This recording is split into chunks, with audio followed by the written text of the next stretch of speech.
Glória a Deus. Eu cumprimento os irmãos com a paz do Senhor. Cumprimento os irmãos com a paz do Senhor. Quantos estão felizes essa noite com Jesus?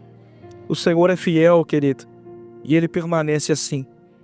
Nós sabemos que pela misericórdia dEle é que estamos aqui essa noite, e se não fosse o Senhor, nós não estaríamos aqui. João 15:5, a parte C do versículo diz, Jesus diz, sem mim, nada podeis fazer. Essa noite eu estou aqui totalmente dependente do nosso amigo Espírito Santo, clamando a Ele pela misericórdia, para pregar a palavra que Ele mesmo inspirou a pregar à igreja essa noite. Você que pode, fique sobre seus pés. Quero agradecer ao nosso pastor pelo convite de estar ministrando a palavra aqui hoje. É uma honra estar aqui em casa, ministrando a palavra do Senhor, juntamente com toda a igreja. Abra sua Bíblia comigo, em Salmos. O capítulo é o de número 31, o verso é o de número 12. Salmos, capítulo de número 31, o versículo é o de número 12.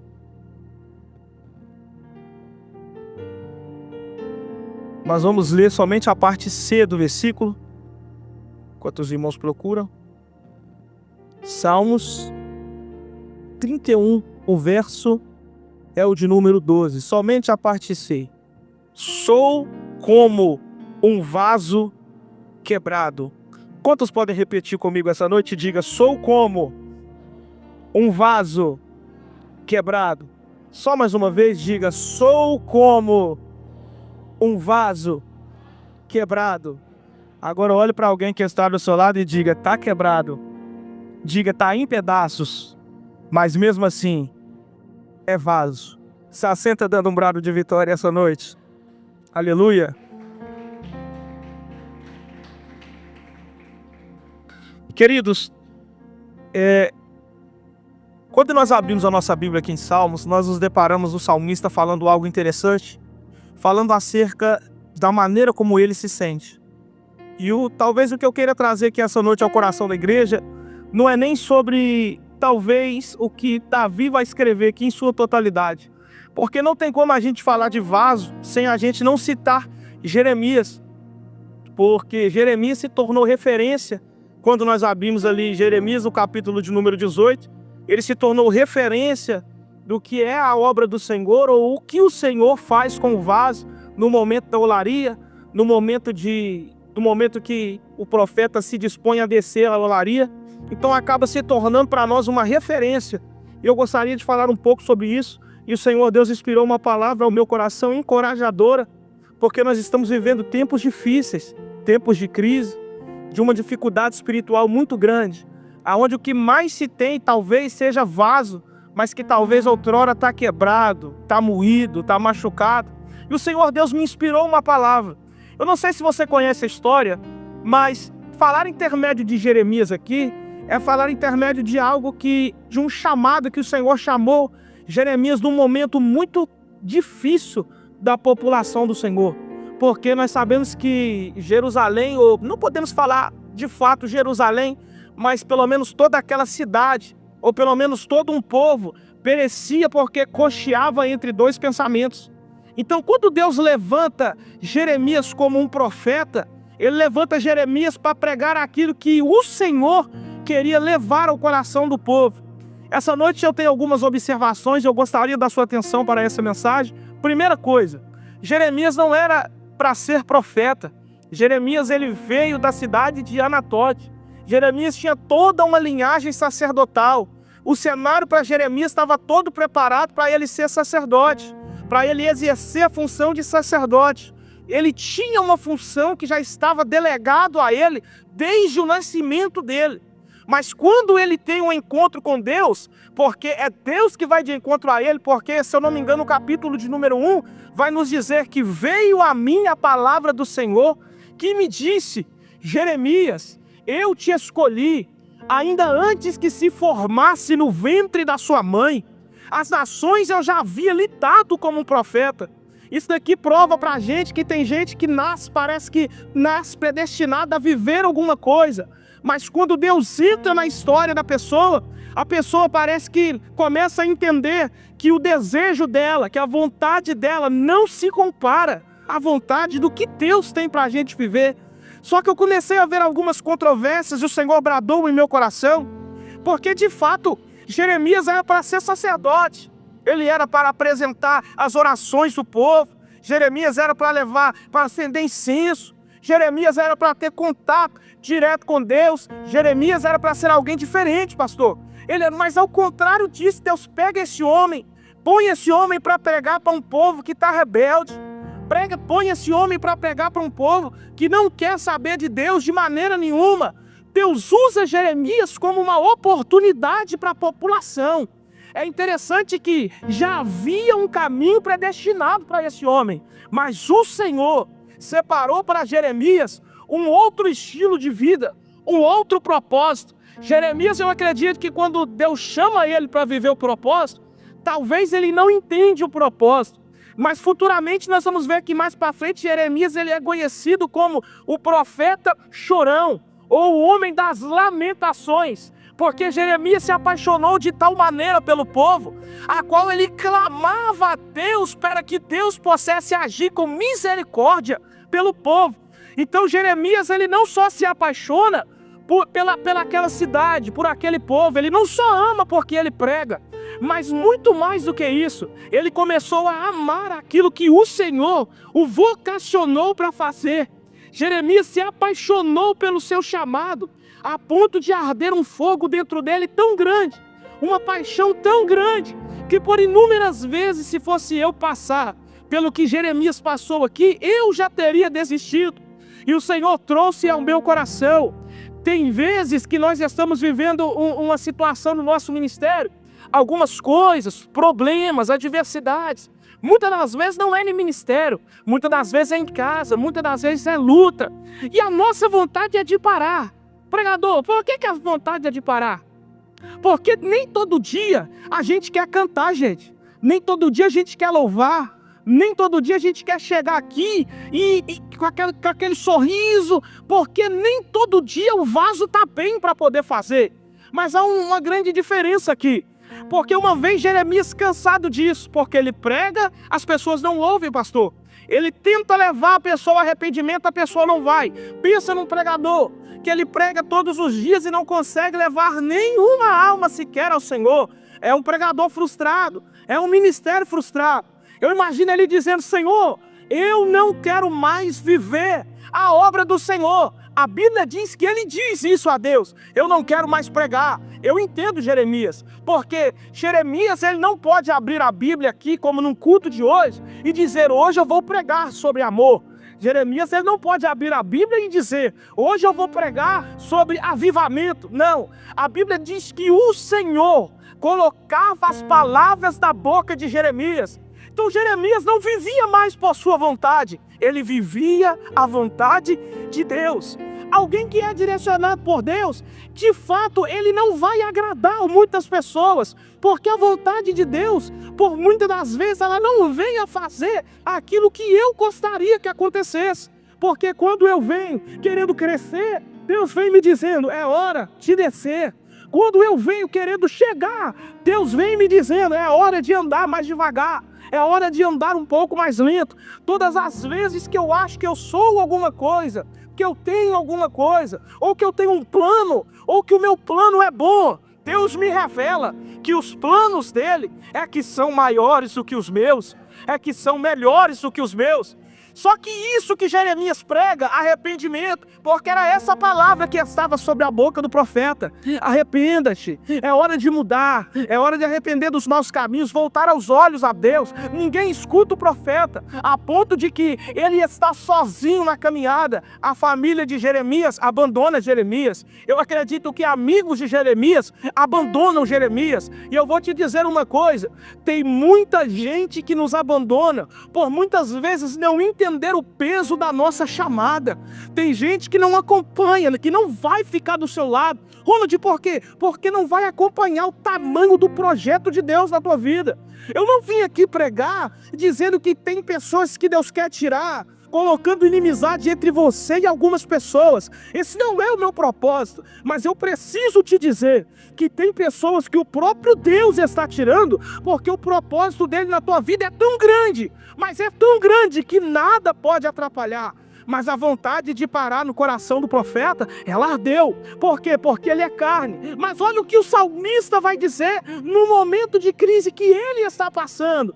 Ele diz: olha, eu sou como um vaso quebrado. Pastor, por que é que Davi não olhou e disse: eu sou um quebrado? Por que a missionária Sandra que ele não disse: eu sou quebrado e pronto? Para mim é isso. Mas ele diz: eu sou como um vaso quebrado, porque embora ele esteja quebrado, ele entendeu: eu estou quebrado, mas eu ainda sou vaso. Você pode olhar para alguém que está do seu lado e dizer para ele: tu pode estar quebrado aqui hoje. Fala com ele: tu pode estar ferido aqui hoje, em pedaços aqui hoje, mas você é vaso, rapaz. Fala com ele: você é vaso, moça. Qual é o propósito disso aqui? Porque, analisando a situação, Jeremias tinha tudo para ser um homem de fé muito avançada, de não parar, porque Jeremias não fala com Deus aqui da maneira como eu e você fala nos dias de hoje. Jeremias ouvia a voz de Deus nitidamente. Eu acredito que ele ouvia tão nítido, mas tão nítido como talvez quando Deus chamou Samuel, dizendo: Samuel, Samuel. Samuel não escuta, ele diz de novo: Samuel, a ponto de ele despertar e perguntar ao profeta: profeta, tu me chamou? Porque a voz de Deus era muito nítida, era muito alta ao coração do homem. Mas Jeremias, por um momento, ele diz: eu vou parar. Eu imagino ele olhando e dizendo: eu vou parar. Mas eu acredito que o texto diz que ele fala: Senhor, eu vou parar. Mas quando ele diz isso, a Bíblia diz: mas eu senti um fogo que queimava dentro dos meus ossos, que ardia dentro de mim. Olha para cá, eu preciso te dizer isso. Há momentos na vida e no ministério da gente que a gente vai querer parar, que a gente vai querer abandonar o barco e ir embora. Há momento que você entra por essas portas aqui e você já está cansado por causa do tempo, calejado por causa das coisas. E eu não culpo você, ninguém pode culpar você. Servir a Deus é difícil. Tem gente que acha que é fácil. É claro que tem países que a situação é muito pior. Mas o tempo está passando e o que está acontecendo é que a população evangélica, os protestantes, os crentes, estão cansando. Ronald, por quê? Porque nós deixamos por inúmeras vezes o evangelho, não só o evangelho, mas o servir a Deus, se tornar rotina. E eu vou provar isso para você agora. Eu estava ministrando louvor há uns dias atrás, e o Senhor ministrou ao meu coração que Ele não nos quer vivendo no automático. Eu questionei ao Senhor: qual é o propósito? Como viver no automático? Você acha que Deus, Ele quer que eu, como um ministro, ou como você que é um ministro, suba num altar como esse aqui, e eu tenho que ficar induzindo você a adorar a Ele? Levanta a mão, pega na mão de alguém que está do teu lado, olha para esse irmão, mexe com ele. Se nós hoje, no século 21, não fazermos isso, a igreja, não estou dizendo na igreja em si, mas por diversas igrejas aí afora, as pessoas dormem dentro da igreja. Por quê? Porque elas estão cansadas, distraídas, estão passando por momentos difíceis. O pregador tem que subir na tribuna e tem que implorar para o povo da glória a Deus, para o povo clamar a Deus. Quando na verdade essa não é o princípio da adoração. A verdadeira adoração, eu não preciso que ninguém me peça para dar glória. O meu espírito não reconhece outro Deus. Eu dou glória porque eu amo a Ele. Não precisa de ninguém pedir para me ficar de pé. É uma honra eu estar na casa do Senhor e ficar de pé perante a presença dEle. Eu vou dizer algo aqui. Você é vaso, e nem porque você está quebrado, você deixou de ser vaso. Mas tem vezes que você precisa entender: eu posso estar até vazio, mas eu ainda sou vaso. Eu posso até estar trincado aqui essa noite, mas eu ainda sou vaso. Ronald, que negócio é esse de vaso? Você está falando de Jeremias, você está explicando para a gente. Não, eu estou te dizendo uma crise existencial.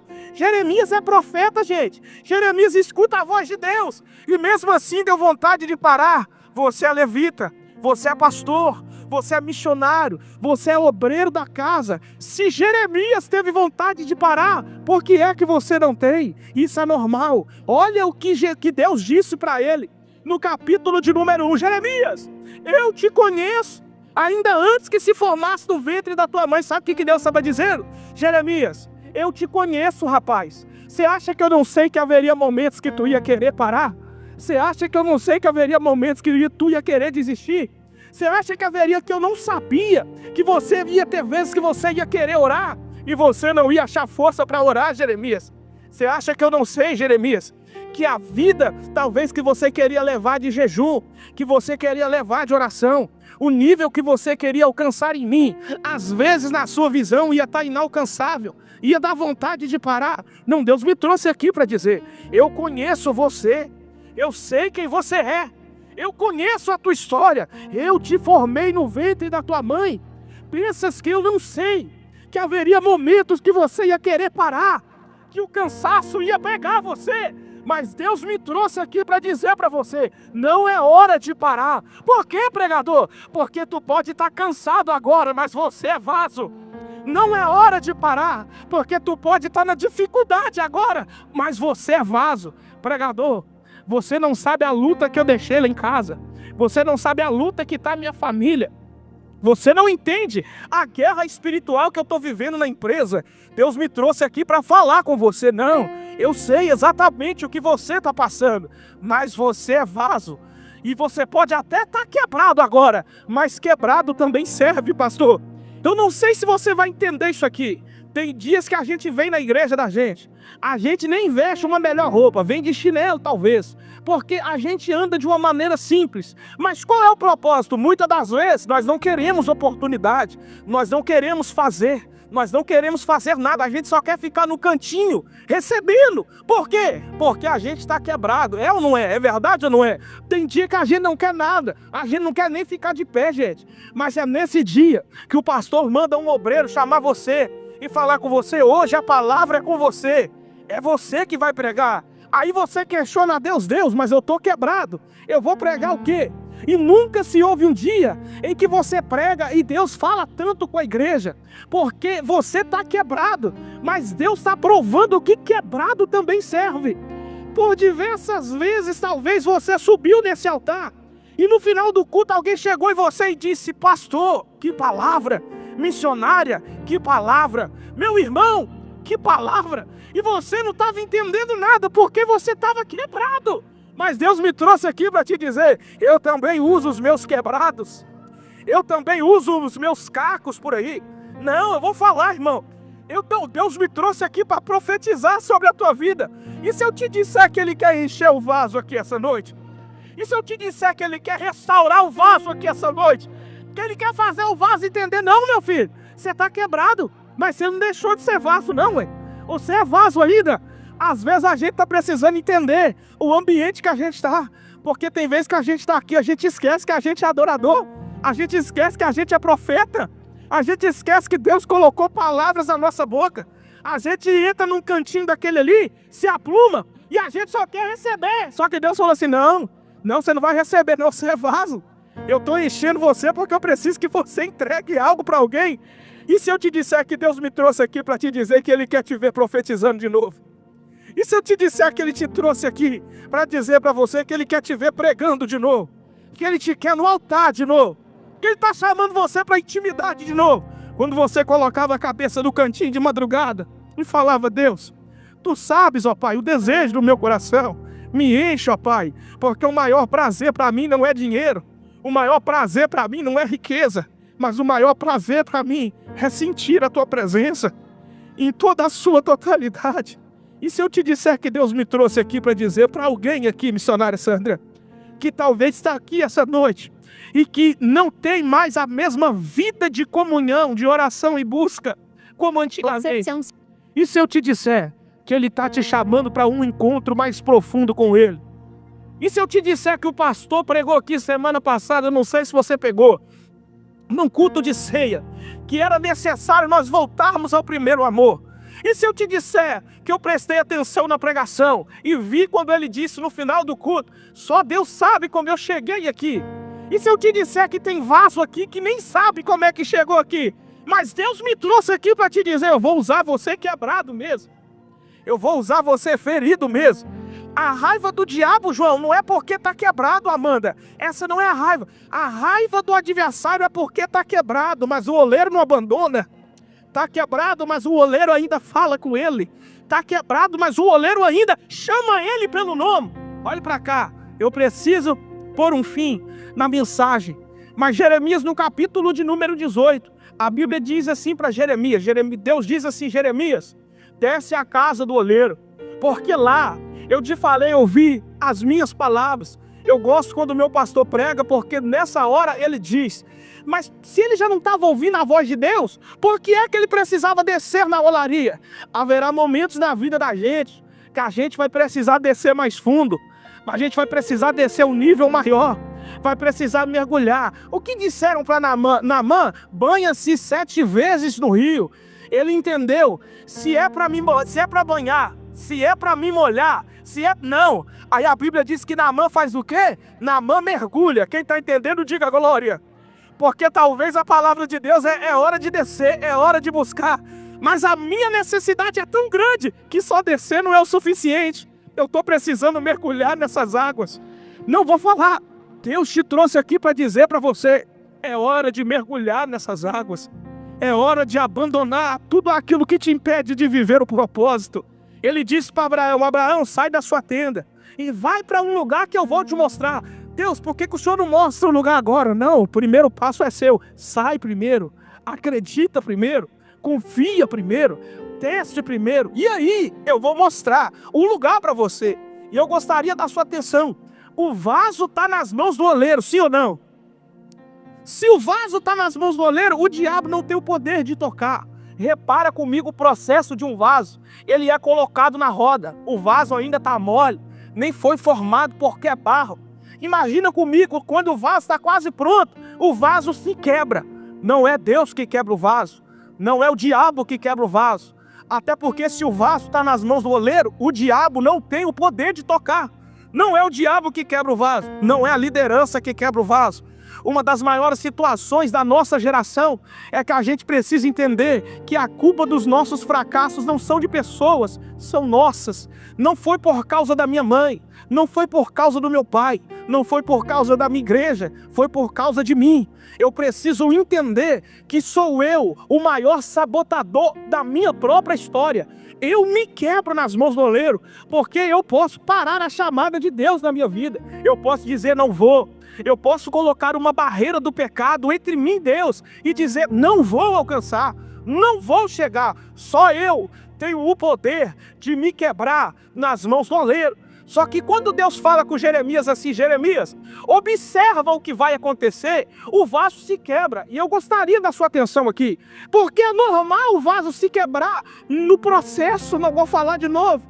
Deus está mostrando para Jeremias que é normal o vaso quebrar no processo de ser moldado, pastor. Até porque não é um vaso pronto, até porque não é uma obra finalizada, até porque não é um vaso que já tem estrutura, até porque não é algo que já está baseado em algo. Não passou pelo fogo ainda, não está firme ainda. É normal nós quebrarmos ou nos quebrarmos no processo. E o processo muitas das vezes dói, porque ninguém quer recomeçar de novo. Mas não depende de você, porque você pode se quebrar, mas você não pode se refazer. A Bíblia diz que o oleiro é quem olha para o vaso e dá uma segunda oportunidade para o vaso. Ronald, por quê? Porque sempre haverá uma segunda oportunidade para o vaso que se quebrou. Imagina agora, qual é a raiva do diabo? Eu imagino aqui, a raiva do diabo, missionária Sandra, não é porque o vaso quebrou, é porque o vaso está quebrado, mas o oleiro, pastor Devin, não tira a mão do vaso, não solta o vaso. Imagina comigo de uma forma literal. Imagina Deus com um cantinho de barro na mão. O diabo dizendo, é só barro. Ah lá, tá quebrado. Deus está dizendo, é quebrado, mas é meu. Vou falar de novo. Tá caído mesmo, mas é meu. Tá ferido mesmo, mas é meu. Tá fraco mesmo, mas é meu. Não, mas não está cantando mais, mas é meu. Mas não está pregando mais, Deus, olha lá, está caído no canto lá, só sabe chorar. Todo dia ele reclama, mas é meu. E eu não abro mão do meu vaso. Está quebrado, mas é meu.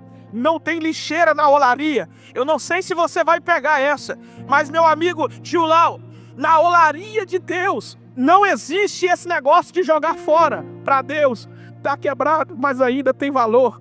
E se eu te disser que Deus me trouxe aqui para dizer que não importa como você entrou, de fora para dentro, que você ainda tem valor. E se eu te disser que Ele te trouxe aqui para te dizer essa noite, eu conheço quem você é, eu sei quem você é. Tu pode estar parado hoje, tu pode estar fraco hoje, pode estar difícil hoje, mas você tem valor. E eu não jogo você fora, porque você enfraqueceu na fé, porque você ouviu algumas coisas que magoou você. Não, eu não jogo você fora.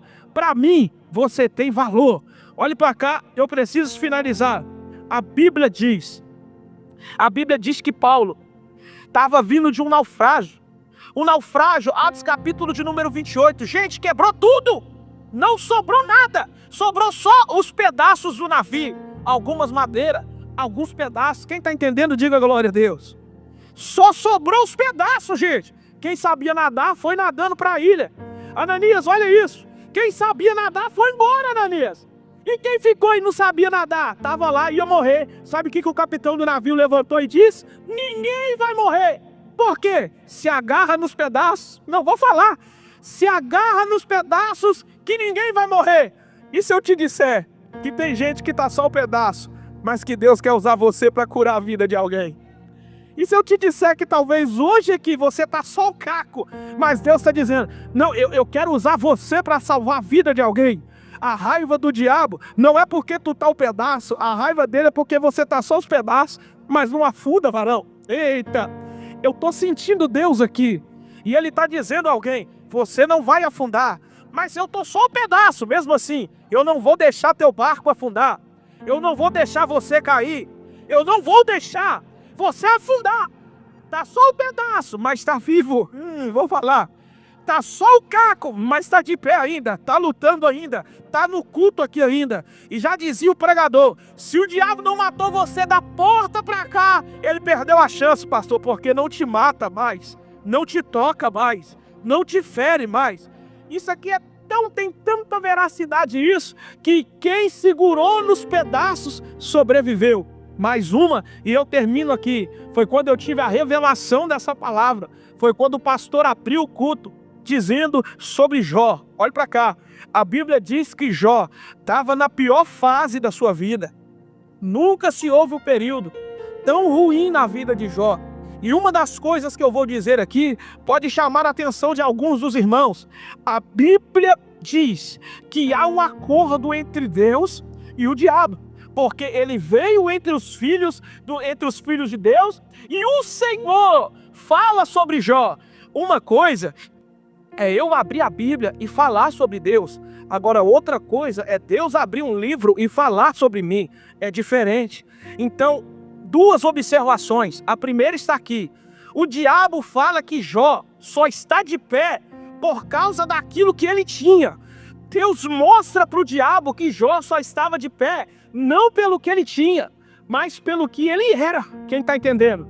O que mantém a gente de pé não é o que a gente tem. O que mantém a gente de pé não é as posses que temos. O que está mantendo você de pé é quem você é em Deus. É em quem você tem acreditado. Não vou falar. Você precisa entender que você precisa se apegar nessa promessa. Você precisa se apegar naquilo que Deus prometeu para você. E detalhe, veio um vento tão grande sobre a vida de Jó que os filhos morreram. Os animais morreram, as casas se perderam, a fortuna foi embora. E detalhe, Deus não levantou profeta nenhum para dizer, arruma a tua casa que está vindo um vento. Deus não mandou ninguém avisar, pastor. Ninguém falou nada com ele. Ninguém deu um recado para ele. E Jó permaneceu de pé. O que sobrou na vida de Jó? Jó só tinha um caco. E a Bíblia diz que Jó se consolava com o caco. Ou seja, quando coçava as feridas na pele de Jó, Jó se coçava com o caco. E eu questionando a Deus acerca disso, eu comecei a observar. Parece que Jó perdeu tudo e que só tinha um caco com ele. E a pergunta que não quer calar é: antes desse, quem quebrou primeiro?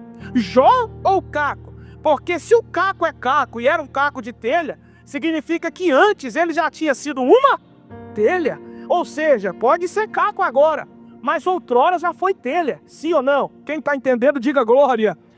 Quem quebrou primeiro, Jó ou caco? O caco se quebrou primeiro. Vai ter vezes que nos piores momentos da nossa vida, pastor, a gente vai querer que os nossos amigos estejam, que os nossos companheiros estejam, que os nossos familiares estejam, que pessoas que são do nosso sagrados estejam. Mas é nesse momento que Deus vai colocar alguém que já foi quebrado, porque só entende de estar quebrado quem já quebrou primeiro. E se eu te disser que você pode até estar quebrado, mas você vai ser um consolo de alguém na tua família? E se eu te disser que você pode até estar quebrado hoje, mas que você vai ser o consolo de Deus para a vida de alguém, que Deus vai te usar para ser consolo, você já quebrou primeiro. Só quem foi quebrado é que entende a dor. E o salmista vai dizer algo que mexeu comigo: eu estou como um vaso quebrado. Está quebrado, pastor, mas é vaso. Você pode dar uma glória a Deus por essa palavra? Você que pode, fique sobre os seus pés essa noite. Eu quero finalizar aqui com uma oração. Essa é uma noite daquelas que o céu marca para falar com a gente. Deus me trouxe algumas observações, eu quero compartilhar com os irmãos aqui agora e a gente ora. Primeiro, está quebrado, mas é vaso. Quem entendeu, dá um sinal com a sua mão. Eu preciso entender que eu sou vaso e que eu preciso me posicionar na posição de vaso. Vaso, ele não só recebe, vaso ele recebe, mas o bom mesmo é que o vaso transborde, porque receber é normal, mas quando eu estou transbordando, significa que o meu recipiente já está sendo pouco para aquilo que está sendo derramado. E se eu te disser que Deus quer derramar algo sobre a tua vida hoje, uma unção sobre a tua vida hoje, uma glória sobre a tua vida hoje, que vai impactar quem está na tua casa, que vai tocar quem está na sua família, que vai tocar quem está quebrado e quem está inteiro. E se eu te disser que talvez você entrou quebrado, mas é dia de sair inteiro aqui essa noite? E se eu te disser que Deus vai começar a te usar de novo em profecia? Que Ele vai tomar você de novo aqui, num mistério de oração, de revelação, que talvez até você desconhece. E se eu te disser que é chegado um período que Deus trouxe você aqui para te dizer: eu quero levantar você de novo, rapaz. Eu quero levantar você de novo, moça. Eu vou te levar para o útero da intimidade de novo.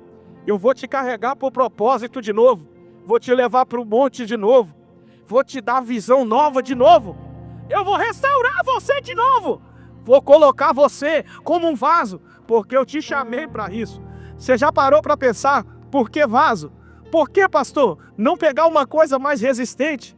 Por que não pegar um ferro? Não fazer uma estrutura de ferro? Isso prova para nós que há momentos que a gente vai estar quebrado mesmo. Ronald, por quê? Porque nós não somos de ferro. Nós somos humanos. Nós não somos super-homens. Nós temos fraquezas. Mas essas fraquezas não deixam de descaracterizar a chamada de Deus na minha vida, a chamada de Deus na sua vida. E se eu te disser que o diabo pode estar te acusando agora, pode estar oprimindo você agora, e se eu te disser que ele pode até estar apertando agora, mas que depois dessa palavra pela fé você vai entender: eu sou vaso e eu não posso ficar prostrado. E se eu te disser que Jeremias entendeu: eu não posso parar. É ao contrário, né? Tem vezes que eu quero. Jeremias vai dizer o quê? Eu não posso. Neemias fala o quê? Eu estou numa grande obra e eu não posso? É diferente, porque eles estão dizendo que não podem. A gente tem vezes que a gente quer, mas a gente precisa entender: eu até quero parar, mas eu não posso. Deus me trouxe aqui para dizer para alguém: tu pode até estar com desejo de parar, de entregar o cargo, de abandonar a vida cristã, mas você não pode. Você já está envolvido demais com essa obra. O oleiro está te perguntando: não poderei eu fazer de vós, ó Batista Sião, como esse oleiro fez com esse vaso? Você não crê que ele pode restaurar a tua estrutura de novo? Você não crê que ele pode colocar você de pé de novo? Você não crê que Batista Sião, nos cultos de quinta-feira, o culto vai ficar pequeno para o tamanho da glória que Deus vai derramar neste lugar? Você não crê que os cultos de domingo e os cultos de terça-feira, pessoas vão sair daqui arrebatadas? Deixa eu te dizer uma coisa. E se eu te disser que enquanto eu estou ministrando essa palavra, Deus me dá uma visão, e nessa visão pessoas são carregadas daqui para fora, porque o ambiente vai ser tomado de glória. E se eu te disser que Deus vai levantar pessoas aqui tão simples, pessoas que são tão simples, mas que precisam entender que carregam dentro de si um chamado extraordinário na área da cura, na área da unção, da libertação. E se eu te disser que Deus marcou essa igreja aqui com poder, e marcou aqui como local de habitação dele, e se eu te disser que Deus já está pronto, só está faltando o vaso se posicionar para receber. Se você acredita nessa palavra, pega na mão de alguém que está do teu lado aí, eu quero orar com você. Eu estou sentindo Deus aqui. Há uma brisa do meu amigo Espírito Santo aqui, tocando os corações essa noite, trazendo renovo sobre essa casa, visitando corações agora, tirando todo o medo, eita, tirando toda a angústia, espírito da depressão, toda a amargura de alma. Oh, glória! E se eu te disser que Ele está trazendo o sentimento de busca de novo? E se eu te disser que Ele está colocando fome de novo? Porque nós ainda somos um povo que tem fome e tem sede. Nós ainda somos um povo que acredita que essa geração ela não vai passar. Mas que eu não sei, uma vez um pastor fez uma oração, e eu quero repeti-la, pelo menos um pedaço dela aqui agora. Deus, eu não sei o que o Senhor vai fazer no Brasil nesses últimos dias, mas seja o que for, que eu esteja envolvido em teus projetos, ó Pai. Nos levante, ó Pai, como uma geração. Deus, toma Sião nas mãos do Senhor agora. Toma essa casa nas mãos do Senhor agora. Deus, quem entrou passando mal, não volta passando mal para casa. Deus, quem entrou carregado, ó Pai, não vai sair carregado hoje, ó Pai. Deus, quem entrou com dor, não vai voltar com dor para casa. Deus, eu profetizo um novo tempo sobre este lugar. Um novo tempo sobre a história dele, sobre a história dela. Essa igreja, ó Pai, está debaixo de sua glória agora. Essa igreja, Deus, está debaixo das tuas mãos agora. Nós acreditamos, ó Pai, no novo tempo para este lugar. Nós cremos, ó Deus, que o Senhor fará o impossível aqui neste lugar. E você que acredita, levanta a mão dessa pessoa lá em cima. Mão levantada é sinal de vitória. E toma posse da sua bênção agora, no nome de Jesus. Você que acredita, diga amém. Aleluia, eu agradeço a minha oportunidade.